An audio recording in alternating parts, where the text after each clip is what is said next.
Hi friends, welcome to Muddumari channel. ನಾನು ಸುಮಾರುಣ್. ಹನುಮಂತನಿಂದ ಅಶೋಕವನ ಧ್ವಂಸ, ದಾನವರ ವಧೆ. ಕೃತಜ್ಞತಾ ಭಾವದಿಂದ ಸೀತಾಮಾತೆಯು ಕೊಟ್ಟ ಚೂಡಾಮಣಿಯನ್ನು ಪವನಸುತನು ಸ್ವೀಕರಿಸಿದನು. ಅವನು ಹರ್ಷಿತನಾಗಿ ಮಾತೆಗೆ 3 ಬಾರಿ ಪ್ರದಕ್ಷಿಣೆ ನಮಸ್ಕಾರ ಮಾಡಿ ಸದ್ಯದಲ್ಲೇ ಸಮುದ್ರವನ್ನು ಲಂಘಿಸಿ ದಂಡು ಸಮೇತ ಮುತ್ತುವುದಾಗಿ ಆಶ್ವಾಸನೆ ನೀಡಿ ಅಲ್ಲಿಂದ ಹೊರಟ ನಂತರ ತುಸು ಕಾಲ ಅಶೋಕವನದೊಳಗೆ ಸುತ್ತಾಡಿದನು. ರಾಮದೂತನು ಪ್ರವೇಶಿಸಿದ ವಿಚಾರ ಮಧಾಂಧನಿಗೆ ತಿಳಿಯಲೇಬೇಕು. ಪ್ರಥಮದಲ್ಲಿಯೇ ಆತನ ಸೊಕ್ಕಿಗೆ ಸವಾಲೆಸೆಯಬೇಕು. ತನ್ನ ಪರಾಕ್ರಮವನ್ನು ರಾವಣನ ಸೇನೆಗೆ ಪರಿಚಯಿಸಿ ಪ್ರದರ್ಶಿಸುತ್ತೇನೆ.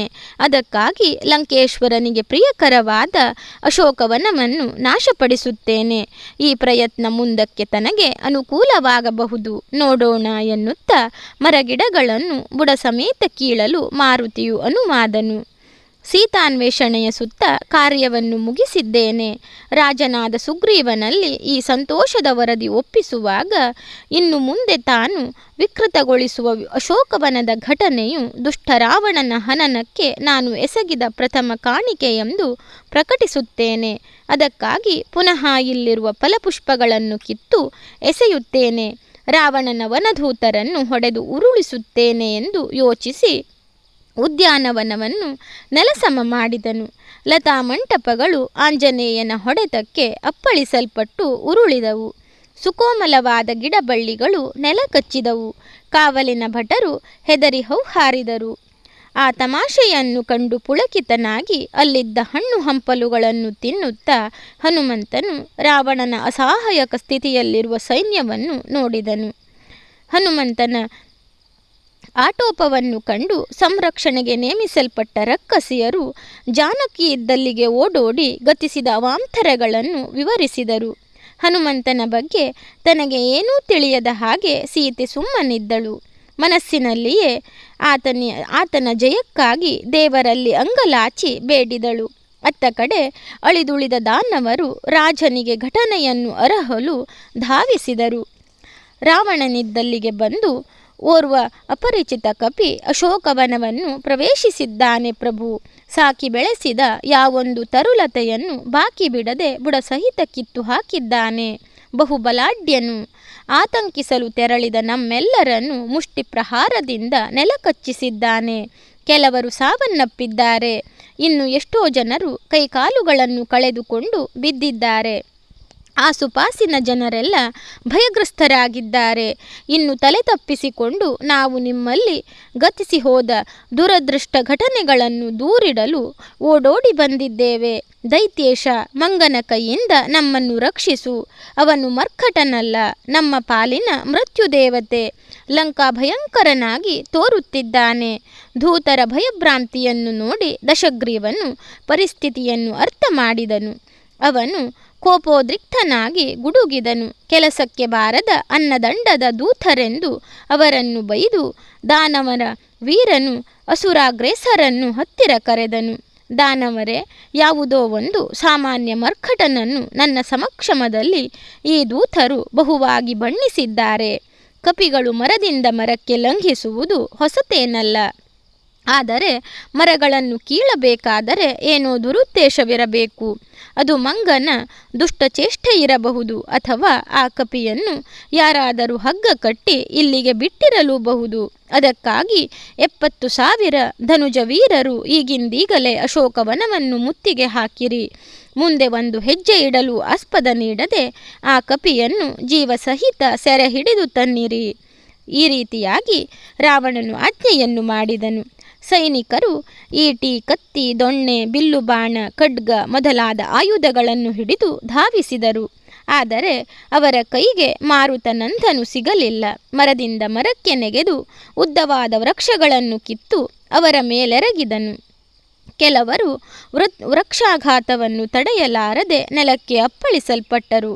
ಇನ್ನು ಹಲವರು ಕಾಲಿಗೆ ಬುದ್ಧಿ ಹೇಳಿದರು. ಮತ್ತೆ ಸ್ವಲ್ಪ ಮಂದಿ ಸಿಕ್ಕಲ್ಲಿ ಅವಿತುಕೊಂಡರು. ಅವರ ಆರ್ತನಾದನವು ದಶಕಂಠನ ಅರಮನೆಯ ಹೆಬ್ಬಾಗಿಲನ್ನು ತೆರೆಯಿಸಿತು. ಸಿಂಹಾಸನ ಅಸ್ಥಿರವಾಗುವ ಸಮಯ ಬಂತೆ ಎಂದು ದಿಗ್ಭ್ರಾಂತನಾದ ರಾವಣನು ಮಂತ್ರಿಯ ಪುತ್ರನಾದ ಜಂಬೂಮಾಲಿಯನ್ನು ಆಹ್ವಾನಿಸಿದನು. ವೀರನಾದ ಜಂಬುಮಾಲಿ, ನಿನ್ನಿಂದ ಘನತರವಾದ ಸಾಹಸವಾಗಬೇಕಾಗಿದೆ. ವೈರಿ ಹೃದಯವನ್ನು ಗಡಗಡನೆ ನಡುಗಿಸುವ ಸೇನಾನಿಗಳನ್ನು ಅಶೋಕವನಕ್ಕೆ ಕಳುಹಿಸಿದೆ. ಆದರೆ ನಮ್ಮವರ ಹೃದಯವು ದಿಗಿಲೇಳುವಂತೆ ಅಲ್ಲಿಯ ಮರ್ಕಟನೋರ್ವನೇ ಸೆಣಸಿದ್ದಾನಂತೆ. ಅಜೇಯನಂತೆ ನಟಿಸುತ್ತಿರುವ ಆ ಪ್ರಾಣಿಯನ್ನು ಕಟ್ಟಿಕೊಂಡು ಬಾ ಎಂದನು. ಅಷ್ಟರೊಳಗಾಗಿ ಹನುಮಂತನು ಧನುಜಕುಲದ ದೇವತಾ ಸ್ಥಳವಾದ ಚೈತ್ರಪ್ರಾಸಾದದ ಮೇಲೆ ಲಂಘಿಸಿದನು. ಅಲ್ಲಿಯ ಗೋಡೆಗಳನ್ನು ಕೆಡಹಿದನು. ವಜ್ರ ಕಂಬಗಳು ಉರುಳಿದಾಗ ದೈತ್ಯರ ಹೃದಯಗಳು ಜರ್ಜರಿತವಾಯಿತು. ಲಂಕೆಗೆ ಮಾರಿ ಹೊಡೆಯಿತೆಂದು ಕಳವಳಗೊಂಡರು.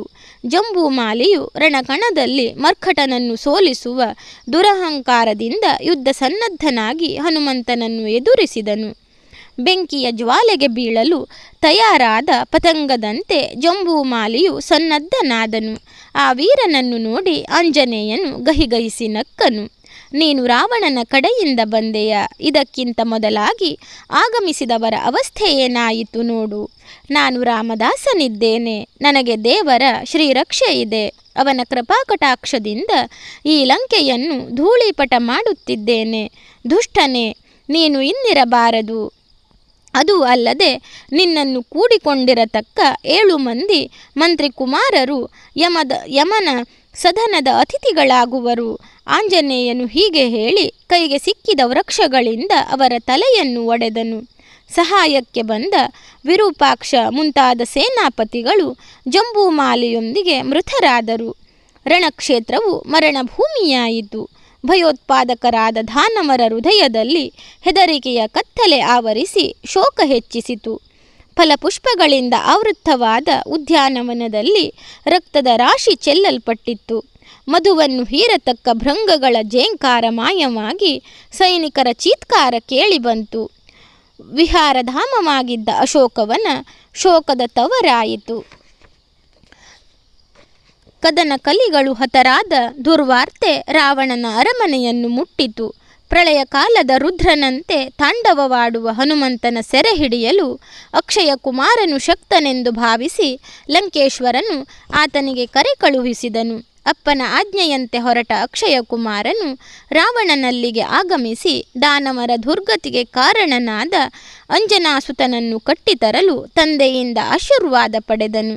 ಅಕ್ಷಯ ಕುಮಾರನು ಅಟ್ಟಹಾಸದಿಂದ ತಾನು ಕದನ ಕಣದಲ್ಲಿ ಕ್ಷಯಿಸಬಹುದೆನ್ನುವ ಪರಿವೆ ಇಲ್ಲದೆ ಒಬ್ಬ ಕಪಿಯನ್ನು ಹಿಡಿಯಲಿಕ್ಕೆ ಸಾವಿರಾರು ದಾನವರನ್ನು ಸಂಗಡಿಸಿಕೊಂಡು ಆರ್ಭಟಿಸುತ್ತಾ ವನವನ್ನು ಪ್ರವೇಶಿಸಿದನು. ಜ್ವಾಜಲ್ಯಮಾನವಾಗಿ ಕಂಗೊಳಿಸುವ ಸೂರ್ಯನಂತೆ ಕಣ್ಣು ಕುಕ್ಕುವ ತೇಜೋಮಂಡಲದಂತಿರುವ ಹನುಮನ ಸಮಕ್ಷಮದಲ್ಲಿ ಅದಾರು ಯುದ್ಧ ಮಾಡಬಹುದು. ರಥದಲ್ಲಿ ಕ್ಷಿಪ್ರವಾಗಿ ಸಾಗಿ ಬರುತ್ತಿರುವ ಅಕ್ಷಯ ಕುಮಾರನ ಸೈನ್ಯವು ಹನುಮಂತನ ಹೊಡೆತಗಳನ್ನು ತಾಳಲಾರದೆ ಧರೆಗುರುಳಿತು. ಧನಸ್ಸು, ಖಡ್ಗ, ಕಠಾರಿ ಇವೆಲ್ಲವನ್ನು ಸಂಗ್ರಹಿಸಿಕೊಂಡು ಯುದ್ಧಕ್ಕೆ ಮುಂದಡಿಯಿಟ್ಟ ರಾಜಕುಮಾರನ ಹೃದಯ ಜಲ್ಲೆನಿಸಿತು. ವಯಸ್ಸಿನಲ್ಲಿ ಚಿಕ್ಕವನಾದರೂ ಕೆಟ್ಟ ಸಂತಾನದ ಬೀಜವನ್ನು ನಾಶ ಮಾಡುವುದೇ ಸಮಂಜಸ ಎಂಬುದಾಗಿ ರಾವಣನ ವಂಶದ ಕುಡಿಯನ್ನು ಕಿತ್ತು ಬಿಸಾಡಿದನು. ಮಾರುತಿಯು ಜಯಘೋಷವನ್ನು ಮಾಡುತ್ತಾ ಬೊಬ್ಬಿರಿದು ದಶವದನನು ಕೇಳುವಂತೆ ಯುದ್ಧ ಮಾಡತಕ್ಕವರನ್ನು ಆಹ್ವಾನಿಸಿದನು. ಲಂಕೇಶ್ವರ, ನಿನ್ನ ಕಂದನ ಕಥೆಯನ್ನು ಮುಗಿಸಿದ್ದೇನೆ. ಧೈರ್ಯವಿದ್ದರೆ ನಿನ್ನವರನ್ನು ಇಲ್ಲಿಗೆ ಕಳುಹಿಸು. ಪತಿವ್ರತೆಯ ಕಣ್ಣೀರು ಸ್ವರ್ಣಲಂಕಾ ಭೂಮಿಯಲ್ಲಿ ಸುರಿಯುವುದಕ್ಕೆ ಕಾರಣನಾಗಿ ಪುರಜನರ ಮಾರಣ ಹೋಮಕ್ಕೆ ನೀನೇ ಋತ್ವಿಜನಾದೆ ಎಂದನು. ಹನುಮನ ಆಟೋಪವು ದೈತ್ಯೇಶನ ಕರ್ಣಕುಹರವನ್ನು ಸೀಳಿತು. ತುಂಟ ಕಪಿಯೋರ್ವನ ಉಪಟಳ ಸಹಿಸಲಸದಳವಾಗಿ ಕ್ಷಣಕಾಲ ಮರುಗಿದನು. ದಶಕಂಠನ ಕಡೆಯಲ್ಲಿ ವೀರರಿಗೆ ಬರಗಾಲವಿಲ್ಲವೆಂಬಂತೆ ರಾವಣನು ಪ್ರಳಯ ರುದ್ರನಂತೆ ಆರ್ಭಟಿಸಿ ಕುಮಾರನಾದ ಮೇಘನಾಥನನ್ನು ಕರೆಸಿದನು. ಅನಾಹುತಗಳ ಸುರುಮಳೆಯು ನಿಲ್ಲುವಂತೆ ಮಾಡಿ ಪುಂಡಾಟಿಕೆಯ ಮಂಗನನ್ನು ಸಭೆಗೆ ಕಟ್ಟಿತರುವಂತೆ ಮಗನಿಗೆ ಆದೇಶಿಸಿದನು. ಅಪ್ಪ, ಈ ಯಕಶ್ಚಿತ್ ಚಿಕ್ಕ ಕಾರ್ಯವನ್ನು ನೆರವೇರಿಸುವ ಕುರಿತಾಗಿ ತಮಗೆ ಶಂಕೆ ಬೇಡ. ನನ್ನೀ ಶಕ್ತಿಯ ಪರಿಚಯವು ಮರದಿಂದ ಮರಕ್ಕೆ ಹಾರುವ ಮಂಗನಿಗೆಲ್ಲಿ ತಿಳಿದಿರಬೇಕು. ನಮ್ಮವರು ಶಕ್ತವಿಹೀನರಾದುದರಿಂದ ಇಷ್ಟರವರೆಗೆ ಅವಾಂತರಗಳು ಆಯಿತಲ್ಲದೆ ಹನುಮಂತನ ಭುಜಬಲವು ಕಾರಣವಲ್ಲ. ಆಂಜನೇಯನಿಗೆ ಅಂಜುವ ಅಗತ್ಯವಿಲ್ಲ. ಅಶೋಕವನದಲ್ಲಿ ವಿಜೃಂಭಿಸುತ್ತಿರುವ ಕಪಿಯನ್ನು ಹೆಡೆಮುಡಿ ಕಟ್ಟಿ ನಿಮ್ಮ ಪದತಲದಲ್ಲಿ ಒಪ್ಪಿಸುತ್ತೇನೆ ಎಂದು ಹೇಳಿ ಹೊರಟನು. ಮೇಘನಾದನು ಪಿತೃಮಹಾಶಯರಿಗೆ ಪ್ರದಕ್ಷಿಣಾಪೂರ್ವಕ ನಮಸ್ಕಾರಗಳನ್ನು ಮಾಡಿ ಮಹಾರಥವನ್ನು ಏರಿದನು. 4 ಅಶ್ವಗಳನ್ನು ರಥಕ್ಕೆ ಕಟ್ಟಿ ಧನುರ್ಧಾರಿಯಾಗಿ ಮಂತ್ರಾಸ್ತ್ರಗಳನ್ನು ರಥದಲ್ಲಿ ಹೇರಿ ಒಂದೇ ಸಮನೆ ಅಶೋಕವನದತ್ತ ಧಾವಿಸಿದನು. ಸಕಲ ಶಸ್ತ್ರಗಳಿಂದ ಸನ್ನದ್ಧನಾದ ಇಂದ್ರಜಿತು ಪವನಕುಮಾರನನ್ನು ನಖಶಿಖಾಂತರದವರೆಗೆ ವೀಕ್ಷಿಸಿ ಶಸ್ತ್ರಗಳ ಸುರಿಮಳೆಯನ್ನೇ ಸುರಿಸಿದಾಗ ಆಂಜನೇಯನು ಅದಾವುದನ್ನು ಲೆಕ್ಕಿಸದೆ ಆಕಾಶಕ್ಕೆ ನೆಗೆದು ಇಂದ್ರಜಿತುವನ್ನು ಘಾಸಿಗೊಳಿಸಿದನು. ಸಣ್ಣ ಪುಟ್ಟ ಅಸ್ತ್ರಗಳಿಗೆ ಹನುಮನು ಬಗ್ಗುವವನಲ್ಲವೆಂದು ಮನಗಂಡು ಬತ್ತಳಿಕೆಯಲ್ಲಿ ಜೋಪಾನವಾಗಿ ಇಟ್ಟಿದ್ದ ಬ್ರಹ್ಮಾಸ್ತ್ರವನ್ನು ಹನುಮಂತನ ಮೇಲೆ ಪ್ರಯೋಗಿಸಿದನು. ಆಗ ವೀರಮಾರುತಿಯು ಕ್ಷಣಕಾಲ ಯೋಚಿಸಿದನು. ಶತ್ರುವೀರನು ಅಧಮನಾದರೂ ಬ್ರಹ್ಮಾಸ್ತ್ರವನ್ನು ಭಂಗಗೊಳಿಸುವುದು ಸರಿಯಲ್ಲವಾಗಿ ಭಾವಿಸಿ ತನ್ನ ಮೈಯೊಡ್ಡಿದನು. ಅಸ್ತ್ರದ ಅಧಿದೇವತೆಯಾದ ಸೃಷ್ಟಿಕರ್ತ ಬ್ರಹ್ಮನನ್ನು ಗೌರವಿಸುವುದು ಆದ್ಯ ಕರ್ತವ್ಯ. ಜೊತೆಗೆ ಈ ಬಾಣಕ್ಕೆ ಸೆರೆಯಾಗಿ ರಾವಣನ ಅರಮನೆಗೆ ಹೋದರೆ ಆತನನ್ನು ಕಾಣುವ ಸಂದರ್ಭವು ಲಭಿಸುತ್ತದೆ. ಅದನ್ನು ಉಪಯೋಗಿಸಿಕೊಂಡು ರಾಮನ ಮನೋಭಾವವನ್ನು ವಿವರಿಸಿ ಸೀತಾಮಾತೆಯನ್ನು ಕರೆದುಕೊಂಡು ಹೋಗಬಹುದಾದರೆ ಹೊತ್ತ ಆಜ್ಞೆಯನ್ನು ಸಾಧಿಸಿದ ಹಾಗಾಗುತ್ತದೆ ಎಂದು ಭಾವಿಸಿ ಬ್ರಹ್ಮಾಸ್ತ್ರಕ್ಕೆ ಬಂಧಿತನಾದನು. ಘನ ಉದ್ದೇಶಕ್ಕಾಗಿ ಬಂಧನವನ್ನು ಸ್ವಾಗತಿಸಿದನು. ಆಂಜನೇಯನು ದಿವ್ಯಾಸ್ತ್ರಕ್ಕೆ ಸೆರೆ ಬಿದ್ದಿದ್ದನ್ನು ನೋಡಿದಾಗ ಇಂದ್ರಜಿತುವಿನ ಸಂತೋಷಕ್ಕೆ ಪಾರವಿರಲಿಲ್ಲ. ರಾಕ್ಷಸರು ಜಯಕಾರವನ್ನು ಮಾಡಿದರು. ಇಂದ್ರಜಿತುವಿನ ಆಜ್ಞೆಯಂತೆ ಹನುಮಂತನನ್ನು ಹೊತ್ತುಕೊಂಡು ತಂದು ರಾವಣನ ಸಮಕ್ಷಮದಲ್ಲಿ ನಿಲ್ಲಿಸಿದರು ಎಂಬಲ್ಲಿಗೆ ಹನುಮಂತನಿಂದ ಅಶೋಕವನ ಧ್ವಂಸ, ದಾನವರ ವಧೆ ಎನ್ನುವ ಅಧ್ಯಾಯ ಮುಕ್ತಾಯವಾಯಿತು. ಧನ್ಯವಾದಗಳು ಸ್ನೇಹಿತರೆ. ರಾಮಾಯಣದ ಈ ಕಥೆಗಳೆಲ್ಲ ನಿಮಗೆ ಇಷ್ಟವಾಗ್ತಾ ಇದ್ದರೆ ನನ್ನ ಮುದ್ದು ಮರಿ ಚಾನಲನ್ನು ಸಬ್ಸ್ಕ್ರೈಬ್ ಮಾಡದೆ ನೋಡ್ತಾ ಇರುವವರು ದಯವಿಟ್ಟು ಸಬ್ಸ್ಕ್ರೈಬ್ ಮಾಡಿ, ಆಲ್ ಅಂತ ಸೆಲೆಕ್ಟ್ ಮಾಡ್ಕೊಳ್ಳಿ, ಶೇರ್ ಮಾಡಿ, ಲೈಕ್ ಮಾಡಿ, ಕಮೆಂಟ್ ಮಾಡಿ.